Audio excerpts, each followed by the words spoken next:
So is there kind of like a feeling of closing of the circle, going back? Yeah, I mean, that is why we did it. We did it for two reasons, probably. I mean, one was I really wanted to live in New York for a while and stop touring. We're always running around doing crazy things, which is part of the work we do. But also,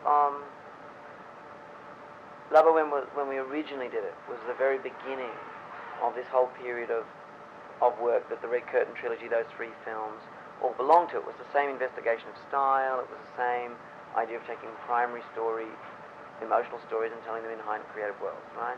So as I was moving out of it, and as I was turning 40, and given that when I first did it, I always said, rather arrogantly, as I was an arrogant little thing, I used to say, you wouldn't want to be 40 and doing La Boheme. So I figured that I should revisit it as a way of closing off, as a way of making sure I wasn't past 40 doing it, right? Yep. And do a sort of definitive version. And what was really interesting, and this was not artificially looked for, but I think, in all honesty, if you look at what I did in the 90s, in the very beginning, 1990, and here we are, 2003. I mean, it has this kind of, it's coarser. It's a coarser show. But what's true about it is, it has a sort of brash youthfulness. It's kind of really, it's all about, possibility of life and energy and, and wow, isn't life going to be incredible? And I'm the last person who can turn around and say, well, it wasn't, because we've had a great journey and it still remains that. But having just done it again, and having turned 40 or 41, and having had a baby in the last few weeks, first little girl Lillian, I think this production is a finer work, but it's also more melancholic. It's more about not lamenting the passing of that youth in a kind of life will never be good again. It's an understanding that the richness of those ideas, the naivety of those ideals, that the ideals are very real, but the naivety of the way in which one may maintain an open heart, or a belief, or a search for some sort of truth.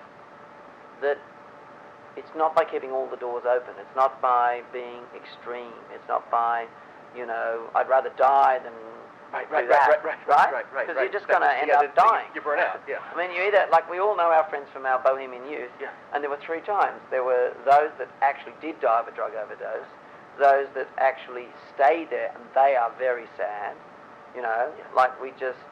you just can't get through to them that it's time to grow up. Exactly, yeah. And in those that grow up, and of the grown-up ones, there's the ones that grow up and get angry about it for some reason and say, I was an idiot, I got ripped off by, the commune, right, or whatever it was, you owe me money, right, my best friend, I'm going to show him, or I hope the category that La Boheme and stories like that help you with, which is, it was beautiful, it was exquisite, it was extraordinary, it was naive, but it was perfect, but it could only be for a certain amount of time.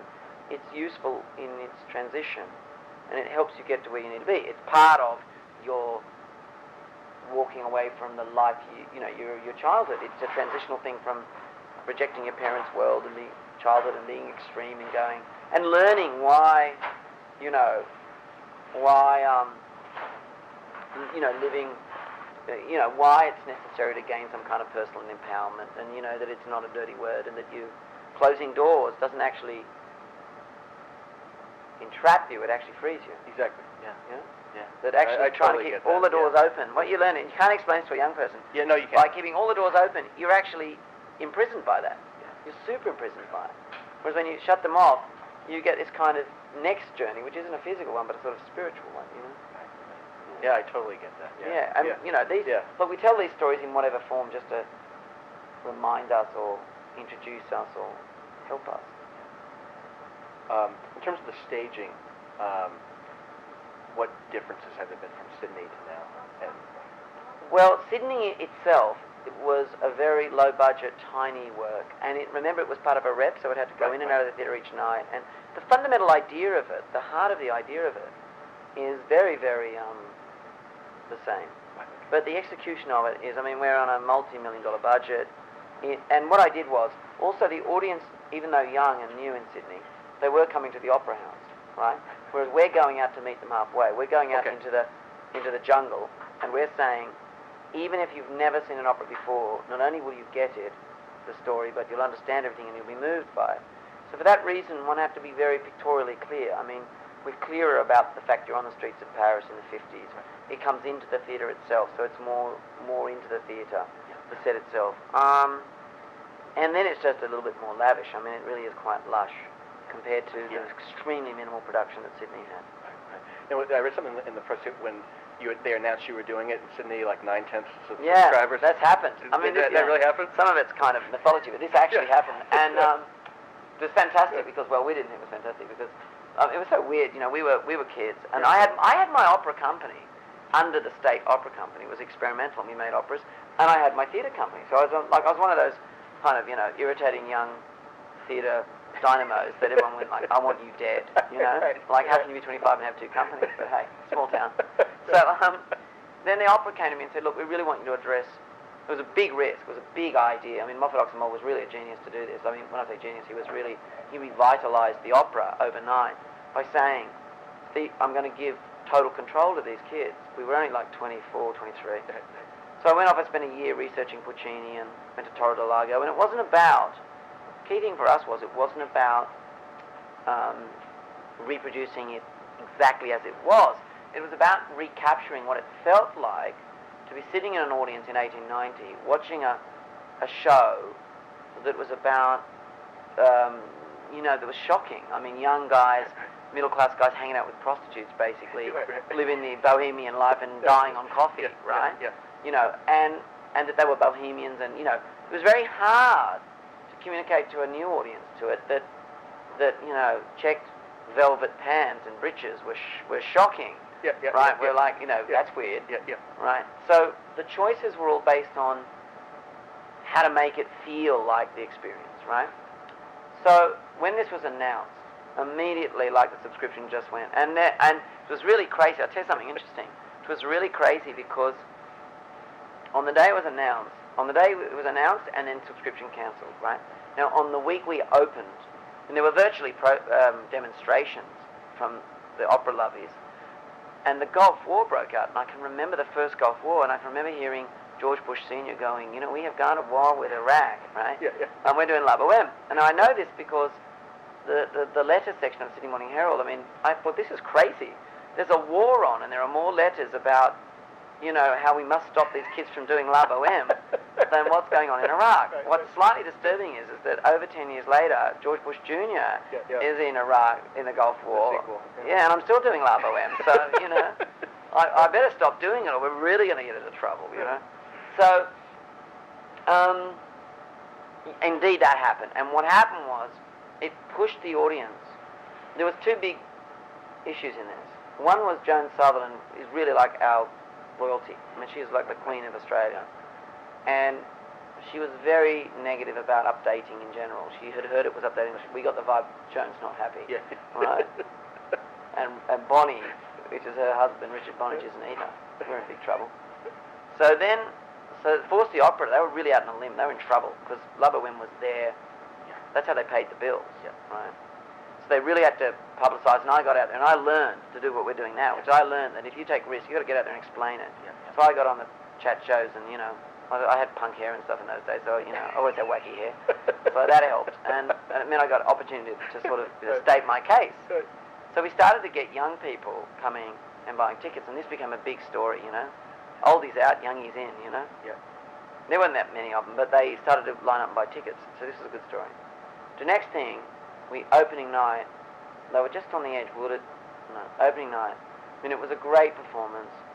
People really rose to their feet, led by Joan Sutherland. And she came backstage with incredible emotional grace, and she embraced us, and she told me how much she loved it. And even more extraordinary was that we got these great sort of crits, most of them 90%, but the one big crit was the Sydney Morning Herald. And he wrote, 2,000 people stood and applauded. I sat, right? And Joan Sutherland came the following night, and he was in the foyer, and she attacked him. It was so uncharacteristic of Joan. And the cameras were there, so it was on television. It's a small country, right? So we've got it bigger. So it was just out of control. I mean, it was a ludicrous.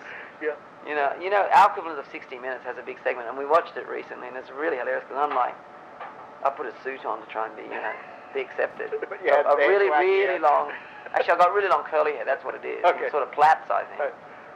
you know, very arrogant, right? Feigning kind of artistic arrogance, you know.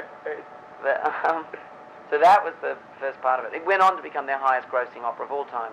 The subscribers came back, and then it's kind of gone on to be, I mean, recently, 30-year celebration of the life of the Sydney Opera House, for 40 years, and it's listed as one of the highlights. You know? That's cool. Yeah. Yeah. You know, so. Very cool. What were some of the biggest challenges of putting it on Broadway? The number one, absolutely above and beyond everything else, is that in Sydney, it was this one young boy and one young girl. Now we needed three. Not only did they have to be truly able to sing it, they had to be able to act and look like the role. So we did a year, I can't remember the numbers, but it's in their thousands, all over the world. So, and I did at least 200 to 300 all over the world. And that brought together you've got a Mimi Wei Wang from Shanghai, you've got Katerina from Russia, you've got American tenor, you've got an English from Covent Garden boy. So, it's the United Colours of opera singers, I mean, it's Young Olympics. They are all legitimate young stars, and it's a real circus. I mean, it's, they're brilliant young kids, and it's a beautiful thing, actually, that it really only happened after we got going. Like, they really realised how special it is, because, I mean, I am not here to diminish the value of houses. I mean, I'm from the opera world. Half my team came from English opera. We get that. But it's a club, and when you're young, there aren't that many young people around opera houses, you know? No. So you've got these good-looking young groovy kids who equally like Radiohead and, and Puccini. So they just realise how special it is that they look out in the audience, in Broadway, there were crowds at like fans looking for the... That's cool. Young guys saying, hey, you were a great Rodolfo, That's really cool. Yeah, it was very cool. Beautiful, Definitely. Had you thought about doing something like I guess you kind of had to walk a line in terms of your fan base here, because you had to do something, bring some of the traditional opera world into it, yeah, and also the Baz Mark, meet it somewhere in the middle. It's not going to have pop songs in it and be that type of update. Look, I do works. My works come from what do I need to do in my life, right? What do I need to see? What do I want, And then I work out how do we make sure we pay for it. So let's make sure there's enough audience. So I'm very involved in expressing, in being the face of in being the public voice of the productions. It's incredibly, this is a nice chat, but I mean, this is an easy day. I got at 5, gigs, chats. If I'm on a junket in Japan, let me tell you, it's not that easy. You've seen, Lost in Translation? It's like that, right? I've been in that hotel at that press conference, right? Yes. I got a lot of knickknacks. Yeah. So, having said that, I approached the work with a singular view, which was the work already at the heart of it is this vital, fantastic, really human, sexy, alive, emotional story that you can be as cool as a cucumber if you like, but the truth is we've all lived that life, or we all dream of it. So how to just make you get some connection with that. Now, there are people who see it, young people who see it, and I mean, amazing how many really dig it. They may never really dig that music in their life, but it doesn't really matter. That the overall experience is like, I really enjoyed Lion King. I really dig it, right? But it's a truly Broadway experience. Yeah. Whereas, and you can enjoy all kinds of food, but this is a bit like sushi, Do you know what I mean? It's a little bit more sophisticated, but it's very, very fulfilling if you're into it. Even if it's not something that you want to eat every night of the week, something to do. I do that, I burn out. Yeah, that's right. You get a bit weird. Enough with the Nobu, Exactly. When decision to do the mics. Yeah, big decision. Yeah. Because you see, those kids can sing it. Any day you like, will come in, we'll turn the system off, and they'll sing it and fill the room. The difference is that when you're sitting in La Scala or you're in Covent Garden, the old houses. Why we've never been able to recreate this resonance, I don't know. Although I believe the gear is very good here. Yeah. But acoustically, you can sit in Scala and you can be in the cheapest student seat, and it's immediate. It's not like that in these big houses on Broadway out here. Yeah. So what the boys at Acme have done, and we spent a fortune getting this right, was not so much to amplify the voice, as much as change the acoustic of the space. Okay. So that if you're in a cheap seat, it feels resonant. You're Cool. not. It's not like a rock sound where it's blaring out of a speaker near your left ear. In fact, I have a rule that if they can spot where it's coming from, we're in trouble. Okay. right? So it's about it feeling resonant. It's sort of being liquid in the space, you know. Do you feel like, since you have such a diverse cast from all over the world, is the show different a little bit from night to night, or? Totally. Totally, but it delivers. Like, the idea is, if you see Wei Wang, I mean, the funny thing is this too, there's a funny thing I know, just from being a practitioner, that, you know, I've made films like, you know, Romeo and Juliet and Moulin Rouge, and people come up and go, oh, you know, Leonardo, amazing, and Claire was very good, you know, or Claire, oh, what an actress, and, you know, Leonardo's a lovely, lovely chap, right? People have their personal emotional connection to the performers, if they like the relationships, right? The actors. So, it doesn't matter who it is, they'll come and they say, well, I saw Wei Wang.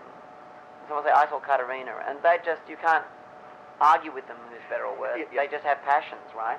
But the truth is that mostly what happens is people who see more than one night go, I really enjoyed it because of the nuance of the difference in the performance. Okay. But it's a nuance, not a different story. So is the red curtain kind of closing now? We're going to move on to... Well, I hope the curtains come down on Act 1 of my life. Right. These are undeniable things. Yeah. Like, we don't have endless acts in our life. Unfortunately. Not yet. Yeah. I think we might become really unfortunate if we do. Yeah. But, I mean, I have no doubt in my lifetime and yours, we're going to discover another 20 years. They're going to go, guess what? You got another 20 years. We're going to go, what are we going to do now? Really? You know? Well, yeah, go on another holiday. Right? I mean, you know, have another 20 kids, you know?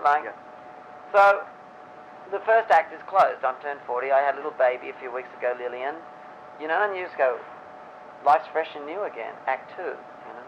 So, I mean, I could make a living out of doing funky musicals that I sort of invented some of that language. Yeah, you did. So I could go on and do that forever. Right. But I've made a choice that it's not about being the richest practitioner of what I do,